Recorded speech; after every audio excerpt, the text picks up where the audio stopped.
Hello friends, welcome back to my Mahamayajal channel. বরাবরের মতন ইসলাম প্রিয় ভাইদেরকে জানাচ্ছি আসসালামু আলাইকুম ও হিন্দু ভাইদেরকে নমস্কার। তো পৃথিবীর যেখান থেকে ভিডিওটি দেখছেন সবাইকে জানাচ্ছি আন্তরিক অভিনন্দন ও শুভেচ্ছা। ফ্রেন্ডস, আজকে আপনারা থাম্বনেল দেখে বুঝতে পারছেন কি ভিডিও নিয়ে আসছি। আজকে নিয়ে আসছি শত্রুকে চিরতরে হালাক করে দেওয়া। এমন কোনো মানুষ নেই যার শত্রু নেই। শত্রু দমনের একটা সহজ প্রসেস দিচ্ছি। আর এক ভাই চেয়েছিলেন যে তার হয়তো একটা শারীরিক সমস্যা, সেই সমস্যার জন্য কালকে আমি বিভিন্ন টোটকা দিব। আগেই বলে রাখছি, আগামীকাল আমি বিভিন্ন ধরনের টোটকা দিব, যে টোটকাগুলো দিয়ে বিভিন্ন রোগের সমস্যা সমাধানের টোটকাগুলো আমি আপনাদের মাঝে দিয়ে দেব। তো আজকে দেব যে কিভাবে শত্রুকে হালাক করে দেওয়া যায়, সেই পদ্ধতি আপনাদের মাঝে খুব সহজ সিস্টেমে আপনাদের তুলে ধরছি এবং আপনারা ধৈর্য সহকারে ভিডিওটা দেখুন এবং মহামায়াজাল চ্যানেলটা আপনারা সাপোর্ট করতেছেন এবং খুব ভালোবাসতেছেন। আমার খুব ভালোবাসা লাগতেছে। আপনারা প্রত্যেকে আমার কলজের টুকরা এবং প্রাণপ্রিয় ভাই। তো কথা বাড়াবো না, চলুন মূল ভিডিওতে প্রবেশ করি।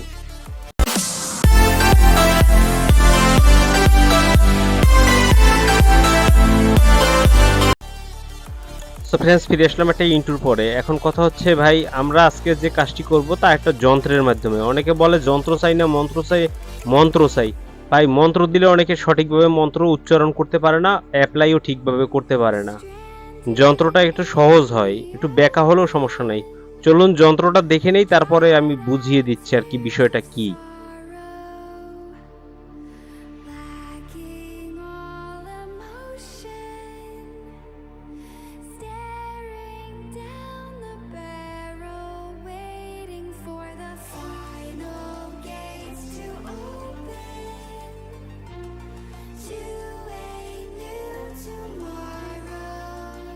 সো ফ্রেন্ডস, আপনারা কিন্তু যন্ত্রটা দেখতে পেলেন।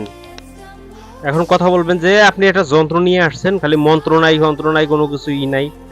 ভাই, মন্ত্র যতই দেই না কেন, মন্ত্র আপনারা সঠিকভাবে মুখস্থ করলেও অনেক করতে হয়, সিদ্ধি করে নিতে হয়, 10,000 8বার জপ করতে হয়। আপনাদের সেই ধৈর্য আপনাদের হবে না। সেই ধৈর্য নিয়ে আপনারা কাজ করতে পারবেন না।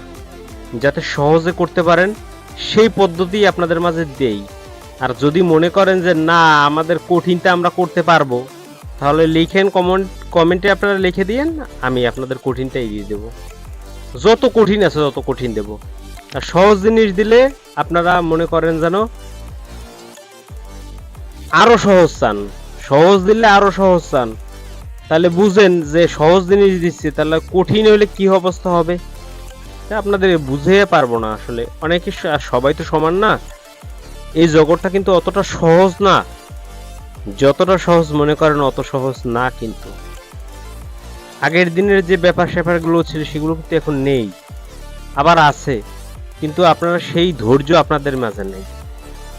আগে যারা করতো তাদের অনেক ধৈর্য ছিল, তাই তারা অনেক কিছু করতে পারতো। আর আপনাদের ধৈর্য বা আমাদের ধৈর্য নাই, যার জন্য আমরা কিছু করতে পারছি না। তাদের ধৈর্য ছিল অসীম, তারা এতগুলো ভাত খাইয়ে ফেলতো, আর আমরা এই কয়টা ভাত খাই। আর আমরা বিভিন্ন রোগে জর্জরিত, তাদের কোনো রোগ নাই। তারা অনেক কিছু করতে পারতো, আমরাও সেগুলো কেন পারবো না? পারবো, পারবো, কিন্তু আমরা তো সেই অবস্থানে যেতে পারছি না, কারণ ওই যে আমাদের ধৈর্য নাই। বিকেল হলে চায়ের দোকানে আড্ডা, এটা আমাকে দিতে হবে। বিকেল হলে বন্ধু বান্ধবের আড্ডা, এটা দিতে হবে। কিন্তু তারা সেই আড্ডার পিছনে সময় নেয়, তারা সাধনার পিছনে ব্যয় করছে। তাদের জীবন যৌবন আমরা প্রেম ভালোবাসায় কাটাইছি, তারা প্রেম ভালোবাসার চাইরা ওর পিছনে দৌড়াইছে। যাই হোক, এই কথা বলে লাভ নাই। মূল কথা হচ্ছে, যে নকশাটি আপনারা দেখতে পেয়েছেন, এই নকশাটি যে কোনো শনি অথবা মঙ্গলবার দিনকে, ভালো করে শুনে রাখবেন, যে কোনো শনি অথবা মঙ্গলবার দিনকে আপনি ভুজপত্রে লাল কালি দিয়ে 14টি নকশা অঙ্কন করবেন। ভুজপত্রে লাল কালি দ্বারা 14টা অংশ নকশা, সরি 8টাই নকশা, 8টি, 14টা না, ভুল বলছি, 8টি নকশা অঙ্কন করবেন ভুজপত্রে শনি অথবা মঙ্গলবার দিন। দিনের বেলায় করেন আর রাতের বেলায় করেন। কেবলামুখী হয়ে নেবেন, অর্থাৎ পশ্চিমমুখী হয়ে সামনে 3টে আগরবাতি এবং একটা মোমবাতি জ্বালায় নেবেন। মুখে তিতা জাতীয় দ্রব্য এবং শত্রুর কথা খুব রাখবেন।